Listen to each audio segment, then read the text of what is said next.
All right, lads and lasses, and good day, mates. Welcome to another episode of the Toon on the podcast, the Southern Hemisphere's #1 podcast for all things Newcastle United.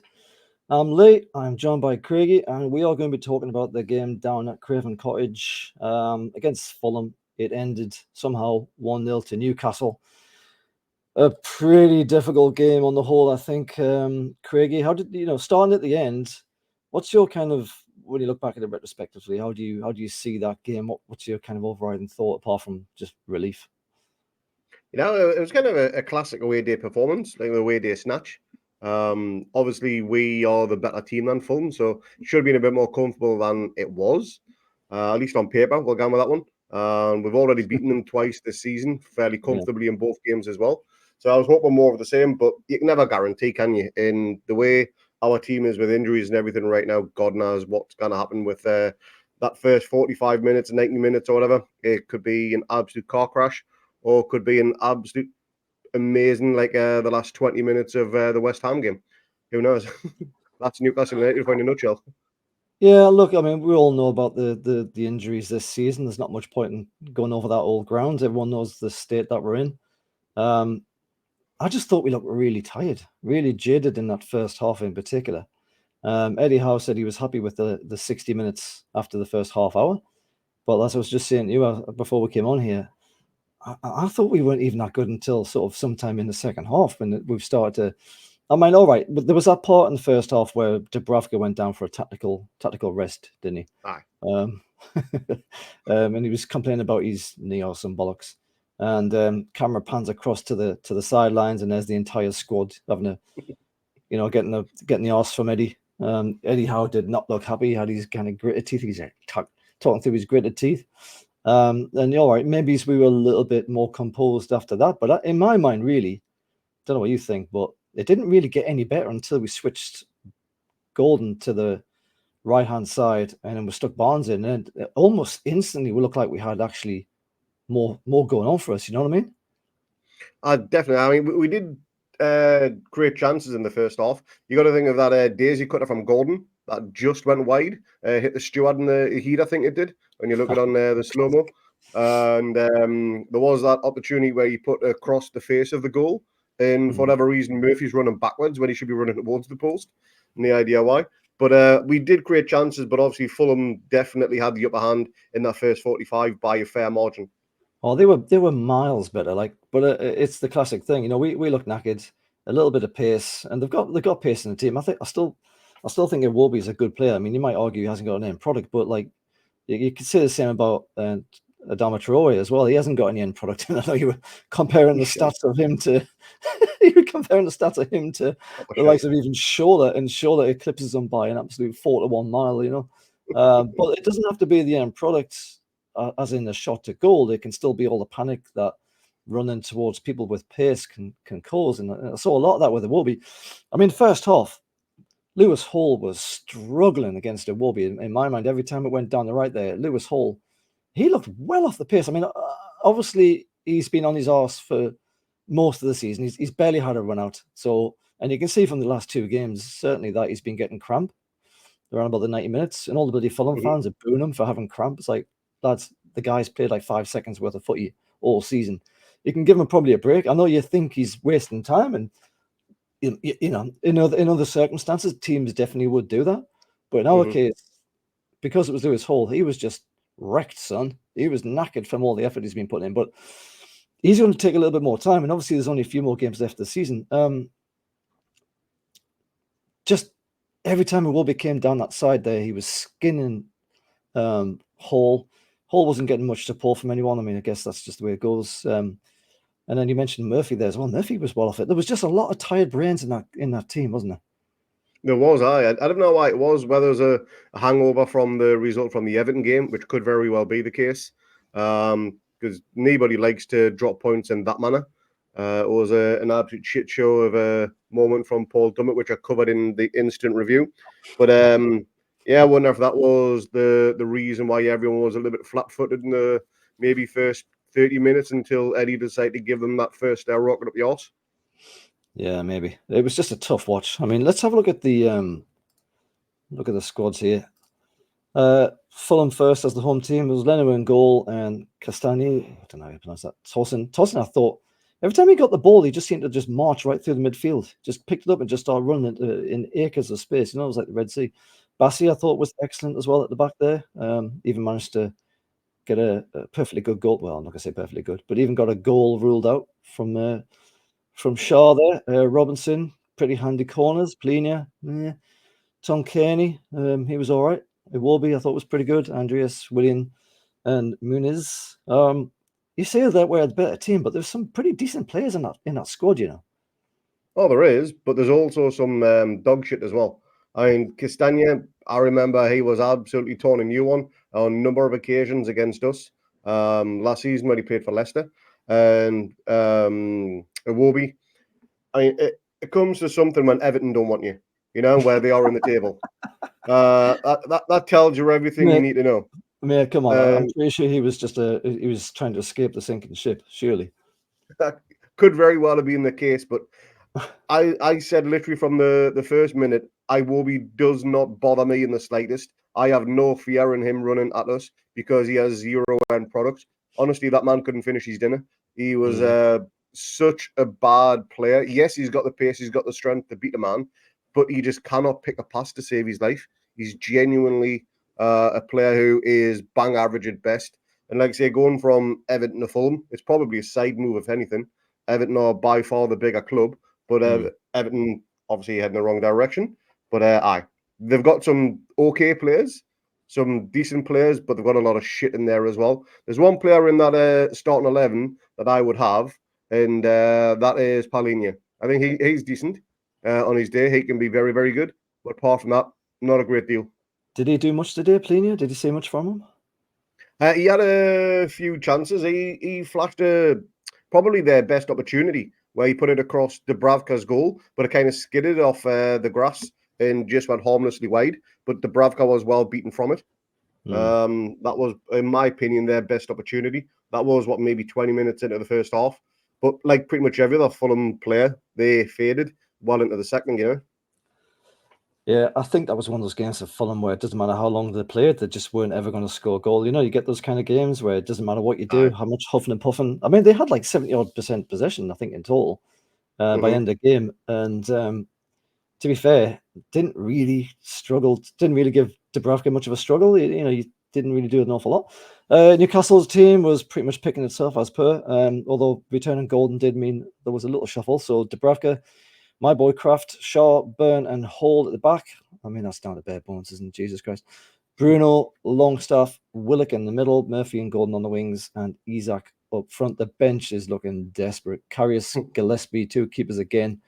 Dummett, Ritchie, Barnes, Anderson, White, Diallo, and Murphy. So, and just touching on those two keepers, there was a shot there when Dubravka went down for a tactical rest, in the first half, and I was thinking, oh shit, he's injured. Here we go again.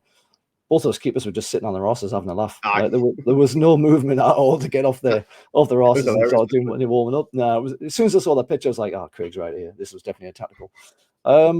Yeah, that team. So obviously Gordon came back from his suspension, which I think we probably missed him at Everton. I thought Gordon today was brilliant again. Like everything good in this team is coming through Gordon. I don't know how the hell this boy keeps running, but the engine on him is just incredible. Who else are you picking out this team for some chocolates today? Who do you think did a good job today? I mean, it's hard to say, isn't it? Dan Burn. Desperate. Dan Burn, since he returned to left centre back, he's not put a foot wrong. You think the Everton game, he didn't put a foot wrong. This game, he didn't put a foot wrong. Yes, they had chances and everything, but they were all half chances. There was nothing clear cut, nothing which had Dubravka scrambling or anything like that.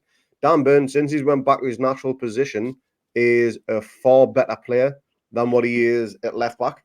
And I think that may have been taken note by Eddie as well, because I can't imagine, maybe purely because of injuries, that he'd be pushed back to the left back spot before the season's out. No, he's need bugger to put in the middle, is there? I mean, to be honest, Fulham and Everton aren't really the greatest of tests to see if you're any good in centre back. I mean, I appreciate that is his classic position, but at times when he's been in centre back earlier in the season, he looked absolutely dreadful. Like I've said before on this pod, that I was regretting the idea of moving him back into the centre because for me, he'd more or less morphed into a left winger. And then, of course, then he has all his troubles down the left again that we all know about, and he starts to struggle with the pace and too many games and so on. Maybe this move into the middle is exactly what Dan Burn needs to not necessarily be legging up the wing all the time. It gives him a little bit more of a chance to sit back if he wants to, and then maybe he's getting some benefit from that. What do you think of Willock? I said from the get-go that he looked sluggish, and he was annoying me a little bit because he just wasn't the Willock that we know. It wasn't annoying me the fact that he was having a shit game or anything like that. He just was off his usual, get on the ball, get your head down and run with it. There's nobody else in the squad that can do what he does. And when he's not on form, just like same with Bruno, the team suffers big time from it. And he was clearly struggling for whatever reason. And there's talk he's got an Achilles injury or something like it. So that's obviously the reason that was holding him back. But he had one or two decent chances, which led to one of our shots on target, I think it was. But frustrating, but we know why now. It's not because he just couldn't be arsed or anything. He was carrying a knock. I mean, I will say, I can't really pick out any of these people for the first 60 because most of this team was not doing a very good job. Golden, maybe the exception. I thought Shaw had a good game as well. Longy was meh. Bruno, didn't really see much of him at the start in the first half. Maybe just because we didn't get out of our bloody defensive third for large stretches. Isaac was doing a lot of running around like a headless chicken and eventually started dropping deep to try and make things happen, which you never want to see from your forward. And Murphy just seemed right off it as well. Like, when he's on form, he's unplayable at times. He can do some banging shots, do some brilliant balls, some great runs.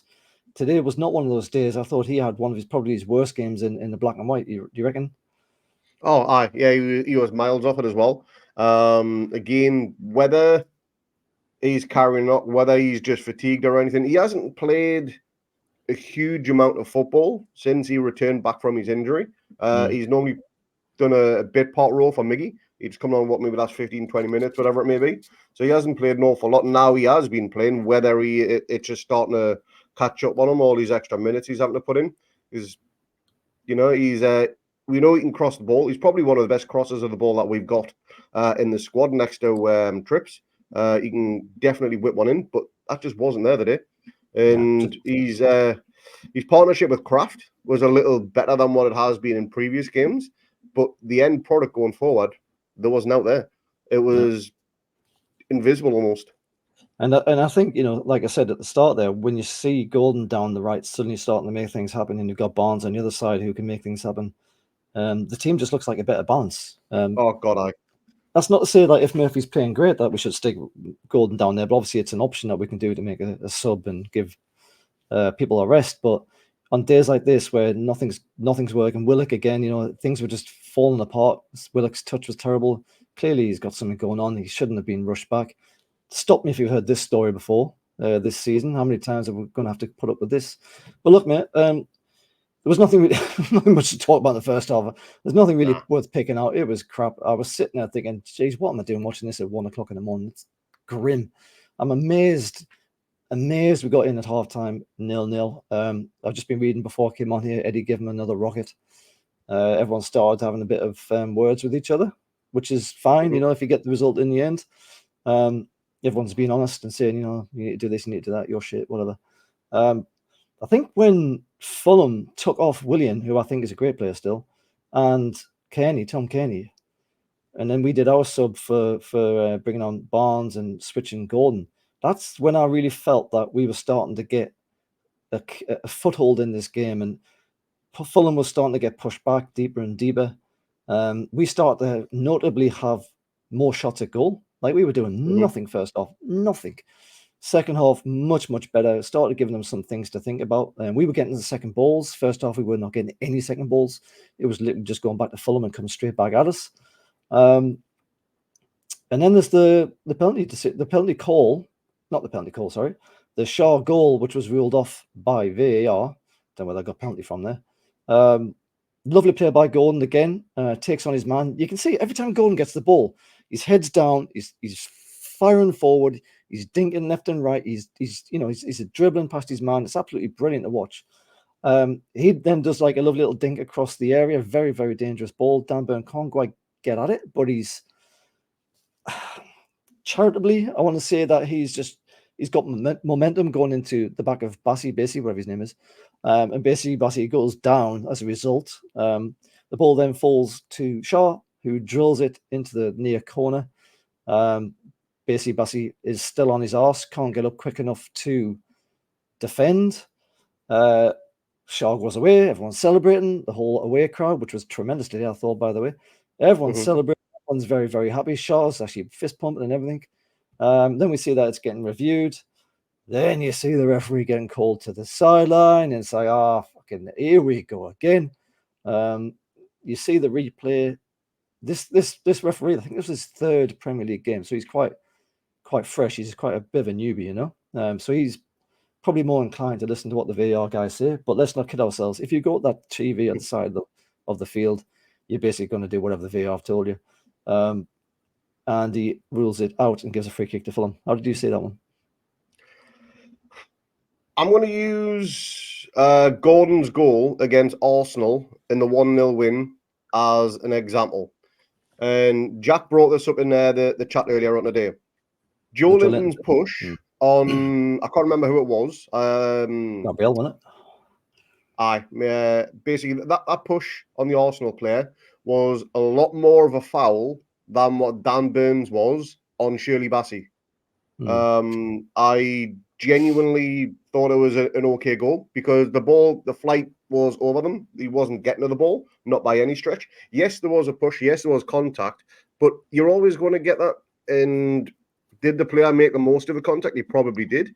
And Shaw puts it in. I think he should have stood. And this isn't me black and white tinted glasses on or anything like that. I genuinely thought it was an okay goal. There wasn't anything physically wrong with it. There's always a bit of jostling, a bit of tussle in the box when a cross comes in or anything like that. And it should have stood. But obviously it wasn't in for the second time in however many days. The ref goes to the monitor. And this time he made the wrong call. Whereas the Evan game he made the right call because that was a blatant penalty, no matter which way you look at it. But I think we were wrongly aggrieved on that one. Your thoughts? Well, I'll be honest. Look, I'll hold my hands up. At the time, I was fuming, like a proper Macron. I was fuming. So when that went over and they started talking about it being reviewed, I thought that the reason why they were going to rule it out was because of the push on Burn, but they couldn't really do that because, as you said, the ball basically missed both of them. I don't even know if it touched Burn. I can't really remember if it touched him or not. But obviously, Bassi, whatever his name is, Shirley Bassey, he goes down on his arse. There's clearly momentum from Burn. He's clearly gone into the back of him and forced him forwards, at least, if nothing else. Players will always go down in the box. It's the easiest way of, getting a free kick and getting rid of the danger. Lovely finish by Shaw. And then when I thought about it afterwards, when the commentators were saying why they thought the VAR ruled it out, they basically said that it wasn't the initial ball with Burn and Bassey. It was the fact that because Burn had bundled over Bassey, basically, he was then wasn't in a position to defend that shot. And I suppose if he had been on his feet, that shot from Shaw would have been easily cleared off the near post because he was, the gap was basically the size of him. He would have just stood there and cleared it.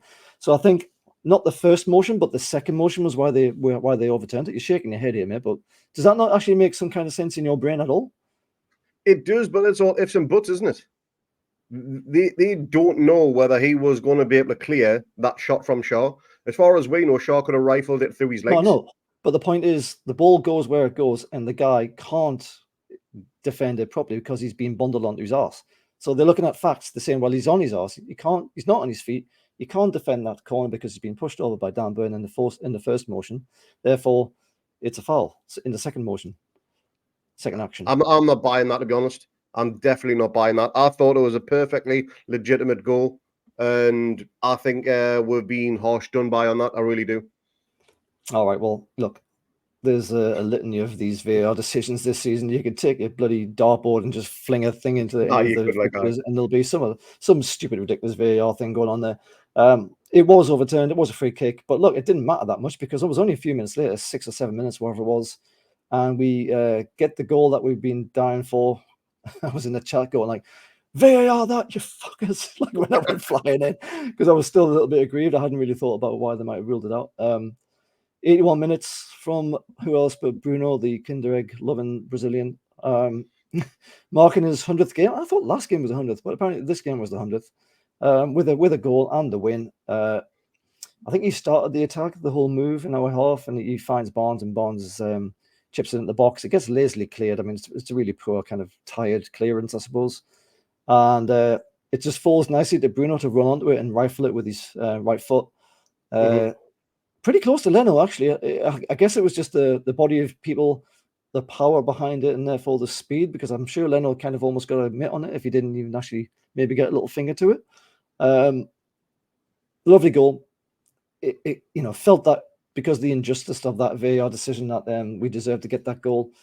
And Bruno goes celebrating like a lunatic with the away fans again. Nice goal, Craig. I'm trying to think of what else you can say about that, because it was basically just like, we'd just been screwed over by VAR, and then we got another one where they couldn't do nothing about it. Well, one thing I want to give kudos to is Elliot Anderson for his little backheel flick into Bonds. Oh, yes. Yes, because if that doesn't happen, then the goal doesn't happen. It's as simple as that. That was very, very clever. Yeah. And, these are the little things that a lot of players see Anderson do. He is yet to bring goals to his games, and I'm sure they will come at a time. But without that little backheel flick or whatever it was, that goal doesn't happen. And Bonds being Bonds, I think he scored 2 against West Ham. He got the assist against Everton. He got a hand in this goal as well. His percentage to being part of either the build-up or assistant to goals in the last few games is incredible. And he's never even completed 90 minutes either. It's what we those games. It's what we expected to get from the very start of the season, mate. We're basically being robbed. We've been robbed the whole time from him being injured. And he started his career with Newcastle pretty well as well, and then he gets his injury, and then you don't see him for frigging ages. But yeah, I mean, it was nice to get that goal because when the VAR rules it out and it's so late in the game, even if you are at that time on top, and we were at this point, let's be honest, it's that classic like, it's not gonna be our game, it's not gonna be our day, we're not gonna get anything out of this. We've rode our luck. Our luck's run out with VAR. How's this going to finish? Is it Fulham just going to leg it up the other side of the pitch and snatch it? And he couldn't really be upset about it. They played their part in this game. But I think mostly apart from the VAR thing, I just felt like relief. But then sort of straight away, it's like, oh shit, there's still 9 minutes to go until the end of the second half. And there's going to be a ton of extra time. And how much was it? 10 minutes or something? 9 minutes? 10, 11 minutes of total added on time at the end, I mean, it's just a ludicrous amount of time. You think you're almost at the end of it, and you've still got another quarter of the game to go or whatever. It was a hard watch to the end, but somehow or other we managed to get over the line at the end for a very, very important victory. We got the win against West Ham against all the odds, thanks to Shithouse from Shithouse Gordon and his shithousing. Everton was obviously a kick in the nuts, thanks to Dummy. And this game could have easily gone in the other direction, and we could have easily lost this by a few if Fulham knew how to score a goal. I think this game would have been gone in the first half easy. And we've got a win here as well. So 7 points out of 9 is 3 games in a week. That's not bad going, really. Yeah, it's nuts when you think about how bad this team has been decimated all season with injuries, and here we are still pulling out results at the end of the season, and we're still in the top 8. It's amazing, isn't it? I mean, if you had have asked any sensible Newcastle fan who's got the head screwed on, that would you take 7 points from a possible 9 from these 3 games in the space of a week? I guarantee you every one of them would say yes. There's not many turnarounds in that we should be taking 9 points from those 3 games. No. West Ham, they're a quality team. Everton, that was just pure stupidity from Dummett. And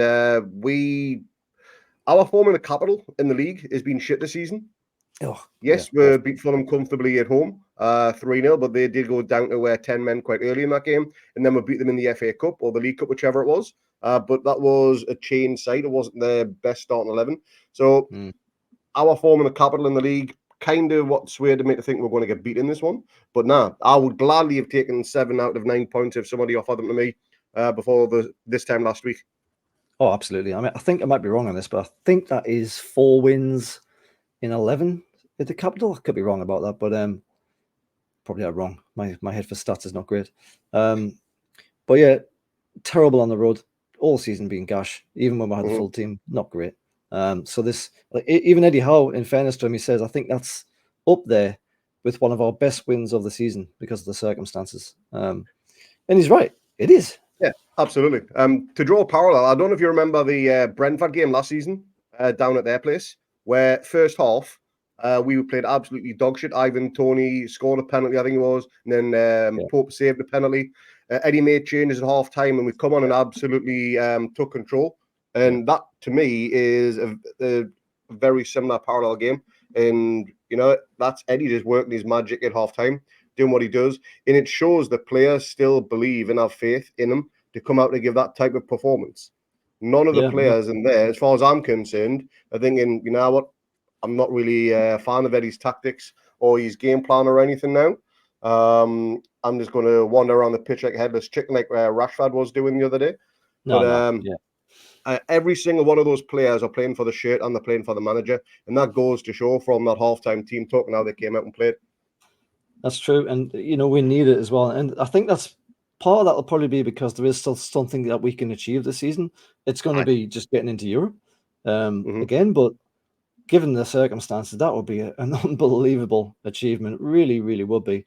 As Jack said, actually, probably even better than Champions League last year. Because last year there was a lot of teams, I think, that were kind of well below where they should have been. Their levels were well down. A lot of those have corrected themselves this season. Chelsea's kind of not really, but they're starting to put it together now as well. They're right behind us. And we're still there. We're still in the conversation, still in the mix. Absolutely incredible.